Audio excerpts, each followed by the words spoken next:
ኢትዮጵያን ጽዱ እና አረንጓዴ ሁለቱ አብረው የሚሄዱ ሐሳቦች ናቸው ለማድረግ እየተሰራ ያለው ስራ ባለፉት 6 ዓመታት ከኢኒሼቲቭነት ወጥቶ ባህል ወደሚሆንበት ደረጃ ላይ እያደገ ነው። አሁን አንድ ሀገር ጽዱና አረንጓዴ የምትሆነው ወይ የአገር ምንም ባላወቀበት ጊዜ ነው ወይ እጅግ ባወቀበት ጊዜ ነው ይባላል። የአንድ ሀገር ህዝብ ምንም በማያውቅበት ጊዜ ከተፈጥሮ ጋር ስለሚኖር ተፈጥሮን አይበክልም፣ ተፈጥሮን አይጨፈጭፍም፣ ወንዞቹም ንጹህ ናቸው፣ ደኑም እንዳለ ነው። ሰው ትንሽ ባወቅ በጀመረበት ጊዜ ደግሞ የግድ አካባቢውን መበከል ይጀምራል፣ መቆፈር ይጀምራል፣ መረበሽ ይጀምራል። ከዛ ሰው እጅግ ባወቀበት ጊዜ እንደገና ስለ አካባቢ መጨነቅ ይጀምራል።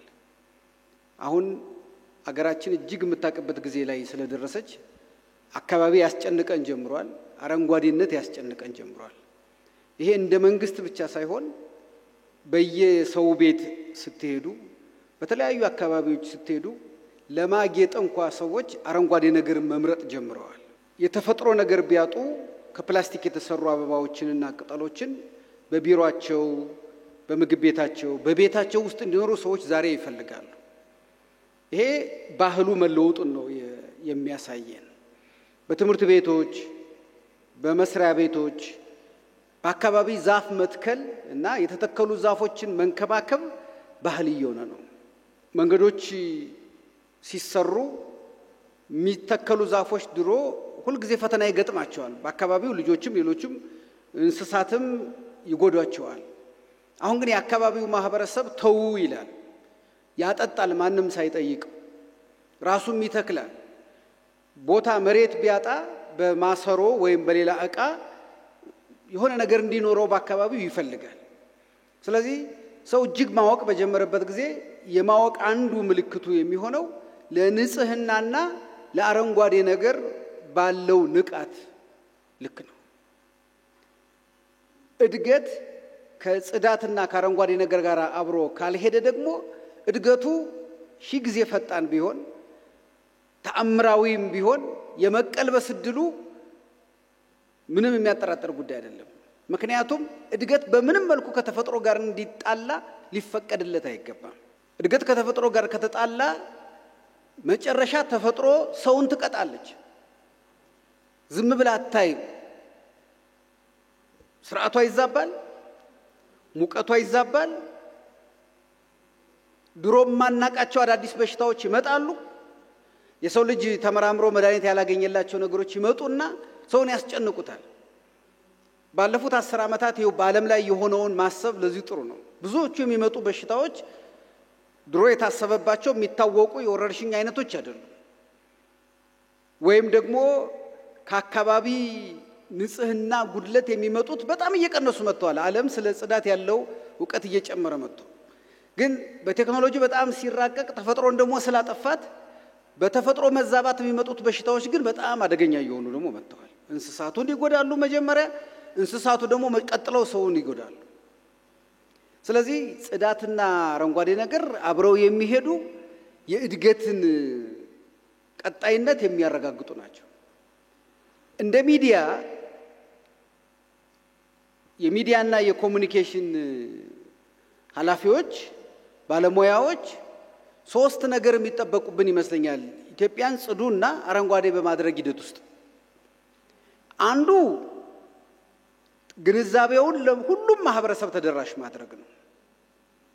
ግንዛቤ ስንል አረንጓዴነት ያስፈልጋል፣ ጽዳት ያስፈልጋል የሚለው አይደለም። ግን እንዴት ነው ማጽዳት የሚቻለው? አንዳንድ ዕውቀቶች በትምህርት ቤት የማይገኙ ናቸው። አንዳንድ ዕውቀቶች በሆነ መንገድ የማይገኙ ናቸው። ስለዚህ ንጽህና ማለት ምን ማለት ነው? ወይም አንድ አካባቢ አንድ ማህበረሰብ ንጹህ ሆነ ስንል ምን ማለታችን ነው የሚለውን በደንብ ማስተማር ያስፈልጋል። እሱ እንግዲህ አብሮ ቅድምም ከፕሮግራሙ ጋር የተያያዘውና በ6 ወሩ መርሃ ግብር ውስጥ ያለው አንዱ የቆሻሻ አወጋገድ ስርዓት ነው። ንጽህና ብለን ቆሻሻውን ሰብስበን የቆሻሻ አወጋገድ ስርዓት ከሌለን እሱ ራሱ ሌላ የወረርሽኝ መነሻ ነው የሚሆነው። ስለዚህ ዕውቀት የሚፈልገው እሱ ነው። አወጋገዱ ብቻ ሳይሆን ራሱ የቆሻሻ አሰባሰብ ስርዓትም ሌላ ነው ደግሞ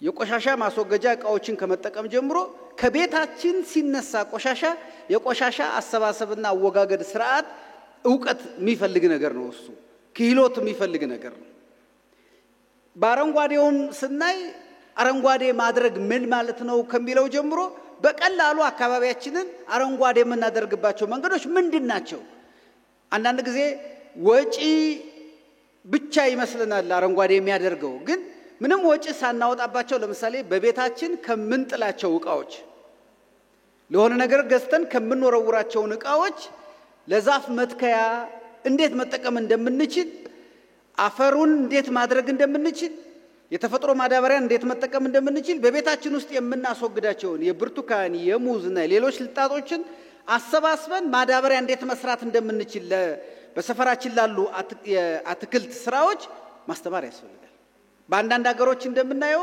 ከቀላል ዕቃዎች ቤተሰቡን ሊመግብ የሚችሉ የአትክልት ምርቶችን ያመርታሉ ይሄ ክህሎት ስለሚጠይቅ ነው እንጂ ማጣት አይደለም ይሄንን እንዳናደርግ ያደረገን ስለዚህ እንዲህ አይነት ነገሮችን ምን አይነት ዛፎች በየትኛው ቦታ መተከል አለባቸው ለምን አይነት ዛፎች ምን አይነት ክብካቤ ማድረግ መቻል አለብን በአካባቢያችን ተስማሚ የሆነውን ችግኝ እንዴት መምረጥ አለብን ሚለውን ጭምር ማሳወቅ አንዱ የሚዲያ ስራ ይሄ እንግዲህ ተከታታይ የሆነ ብዙ አይነት ፈጠራ የሚፈልግ ስራ ነው ሁለተኛው ራሱ ሚዲያው ደግሞ ጽዳትንና አረንጓዴነትን ባህሉ ማድረግ መቻል ደግሞ አለበት ራሱ ሚዲያው የሚዲያ ቦታችን የሚዲያ ማስተላለፊያ ስቱዲዮዎቻችን የሚዲያ ቢሮዎቻችን የሚዲያ ግቢዎቻችን ሚዲያውን የምንሰራበት አካባቢ ራሱ አረንጓዴና ጽዱ ሳይሆን እኛ ስለ አረንጓዴና ስለ ጽዱ ጉዳይ ልናወራ እንችልም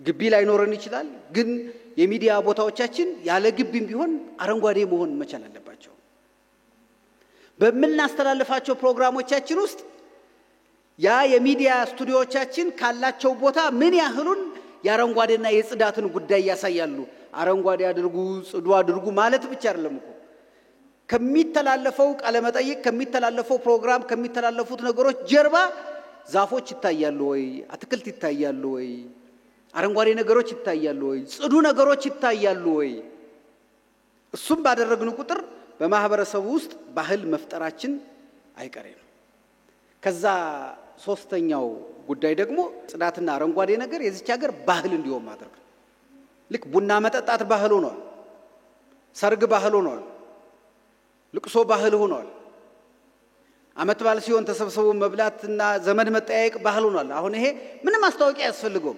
ጽዳትና አረንጓዴም ልክ እንደዚህ ባህል መሆን መቻል አለበት የአካባቢ ጥበቃ ባለስልጣን ምንም አይነት ተነሳሽነት ምንም አይነት ፕሮግራም የስድስት ወር የአመት ሚል ፕሮግራም ሳያስፈልገው ማስታወቂያ ሳያስፈልገው ምናልባት እሱ የሚያስፈልገው ለአረንጓዴ ነገሮች የሚያስፈልጉትን ችግኞች ሌሎች ነገሮች ማቅረብ ለጽዳት የሚያስፈልጉትን ነገሮች ማቅረብ ወይም ደግሞ ለነዚህ ነገሮች የሚያስፈልጉትን ነገሮች ማሳለጥ ነው እንጂ ሰዎች ምን ማድረግ እንዳለባቸው እንዴት ማድረግ እንዳለባቸው ለምን ማድረግ እንዳለባቸው ገብቷቸው ልጆች ባህል አድርገውት ወጣቶች ባህል አድርገውት ልክ ለመዝናኛ ለሙዚቃ ምሽት እንደሚሄዱት እስቲ በዚህ ቀን ደግሞ ሂደን ዛፎችን እንትከል እስቲ ሳርን እንከባከብ እስቲ የተተከሉትን እናጠጣ እስቲ አካባቢያችንን ተነስተን ዛሬ እናጽዳ በዚህ እንዝናና አካባቢውን ቆሻሻ በትክክል በመሰብሰብ እስቲ እንዝናና የሚሉ ወጣቶችን እስክናፈራ ድረስ ደግሞ እንግዲህ የባለስልጣኑ ደግሞ ሁለት ነገሮችን ማድረግ ያለበት ይመስለኛል አንደኛ በተደጋጋሚ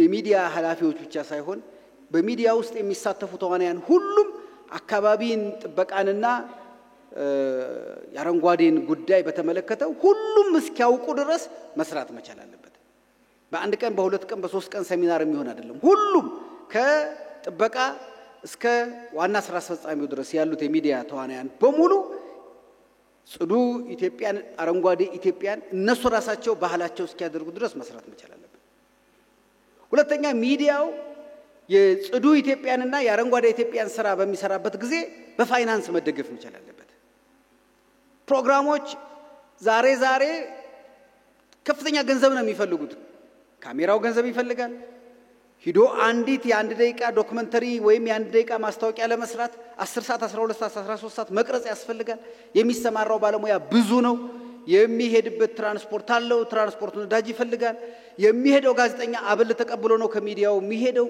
ብዙ ጓዝ አለው ስለዚህ ከተለያዩ አካባቢዎች ደግሞ የተለያዩ ምንጮችን ፈልገን መተጋገዝ መቻል አለብን ሚዲያውም ይሄንን በቢዝነስ አይደለም መስራት ያለበት የአገር ጉዳይ ስለሆነ በነፃም አይደለም መስራት ያለበት ለምን ሚዲያው የሚያወጣው ወጭ አለው ስለዚህ ከተለያዩ ቅድም እንዳልኩት አማራጭ ሆነው ሲመጡ ወደ ሌላው አማራጭ እንዳይሄድ በአንድ በኩል የሚደገፍ በአንድ በኩል የሚደግፍ መሆን መቻል አለበት ስለዚህ በመደጋገፍ ነው ማለት ነው ስራው መሰራት ያለበት እንደዛ ከሆነ የምንፈልገውን ውጤት ማምጣታችን የማይቀር ነው ግን አንድ ነገር ባህል ለማድረግ የስነ ልቡናም የማስታወቂያም ሰዎች እንደሚነግሩ ትልቁ መሰረቱ ተከታታይነት ነው ባህል እንዲሆን ከፈለግን ተከታታይ ማድረግ መቻል አለበት ሰዎች ማንንም ደሞዝ ሳይከፍላቸው ማንንም የሆነ ነገር ሳይላቸው ራሳቸው ይሄንን አገሬን ነው ማጸዳው ብለው እስከሚያምኑበት ድረስ መድረስ ይሄን ለመድረስ ግን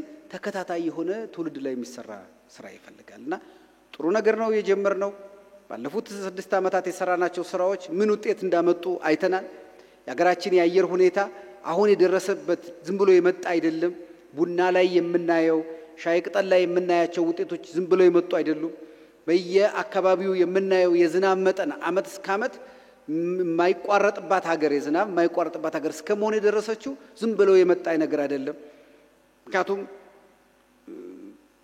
አፍሪካውያን ምን ይላሉ ዛፍ የሚተክል ሰው ለሚቀጥለው ትውልድ ነው የሚተክለው ይላሉ ምክንያቱም አንዳንድ ዛፍ ከ20 ዓመት በኋላ ነው የሚያፈራው እሱ ላይ ደርስበት ይችላል እሱ ላይ ይጠለልበት ይችላል እኔ ግን አሁን መበላውና መጠለልበት ደግሞ ድሮ ከዛ 20 ዓመት በፊት የሆነ ትውልድ የተከለው ስለዚህ የትውልድ ጉዳይ ነው ጽዳትና አረንጓዴ ጉዳይ የትውልድ ግንባታ ጉዳይ ነው በዚህ መንገድ በዚህ ማዕቀፍ ሚዲያውን የምናሰማራውም ሰዎች አስበን ከሰራን ኢትዮጵያ ውስጥ የተጀመረው የጽዱ ኢትዮጵያን አረንጓዴ የማልበስ ጉዳይ ከሆነ አመት በኋላ እንዲህ ማንነጋገርበት ደረጃ ላይ ይደርሳል ብዬ ተስፋ አደርጋለሁ በዚህ ጉዳይ ላይ የተሰማራችሁ ሰዎች ባለሙያዎች የሥራ ኃላፊዎች ይሄንን የምታንቀሳቅሱ ሁላችሁም የተሳካ እንደሚሆንላችሁ አምናለሁ አመሰግናለሁ